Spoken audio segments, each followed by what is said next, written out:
Joining me now is John Bolton. He's the former national security advisor to Donald Trump. He was also the former United States ambassador to the United Nations, and he's also an author. Ambassador Bolton, thanks so much for being with us. It's a real pleasure to have you on our program, given the timing. I have to ask you out of the gate if you want to make a prediction as to what is going to happen tomorrow. No, I don't think anybody knows. I mean, assuming the numbers are correct, which could be a heroic assumption in and of itself, it clearly shows an election that's too close to call. A lot will depend on the turnout. Nearly half of the expected turnout have already voted, early voting. So those votes are locked in. But honestly, I don't think anybody can give you a serious prediction. The data are just too inconclusive and contradictory at this stage. A couple of days ago, Donald Trump at one of his rallies talked about you. He called you a maniac, an idiot. On a few occasions, he's called you a nut job. How do you react when you hear someone that you work with so closely, your boss, say things like that about you?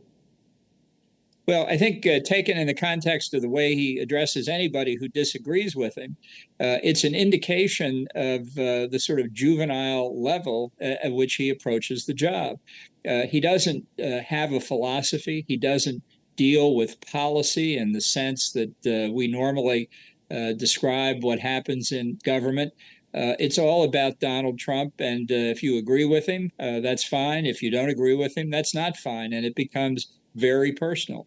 So I think it's part of the reason, not the only reason, but certainly part of the reason American politics these days is so divisive and so bitter. It's just the way Trump reacts. And you can see in the remarks he's made in the past couple of days about a variety of people that's how he looks at things. And unfortunately, that's what some of his supporters, I think, want to hear.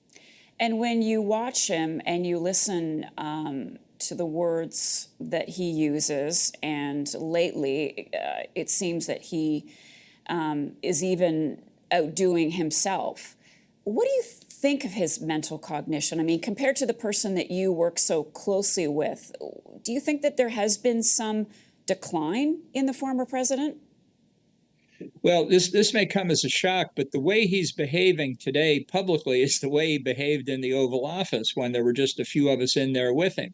He had more inhibitions maybe 8 years ago than he does now. And certainly some of the profanity and the potty-mouthed approach that he takes fully on display now, but it's still not quite what it was when we were alone in the Oval Office or in another place.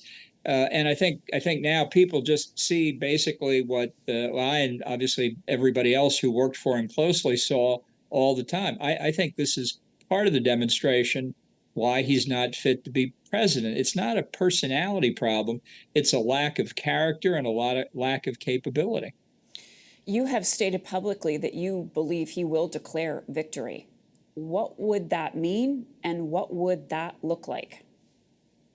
Well, I think it will be, in that sense, a repeat of what he did in 2016. I think in the swing states, the battleground states in particular, they're much more ready for that than they were before.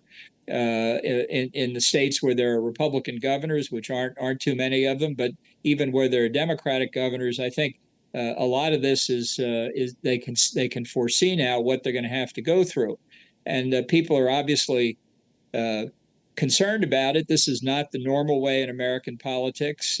Trump just can't acknowledge he's losing, and if he does lose, it's obvious that somebody stole it from him. That's the Trump mentality. It's always all about him. But I just point out to everybody that in 2020, when he did this, he was sitting in the Oval Office. He was the most powerful man in the world, and he couldn't steal the election. Today, he'll be sitting by the swimming pool at Mar-a-Lago. I think it's very different. It will be ugly. It will be protracted. It will cause damage to civil society, which often happens with Trump.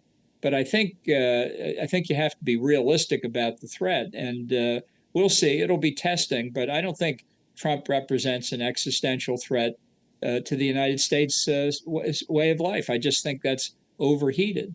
Overheated. Look, he did cause damage to the country in the first term. Some of it's been repaired, some of it still needs to be repaired.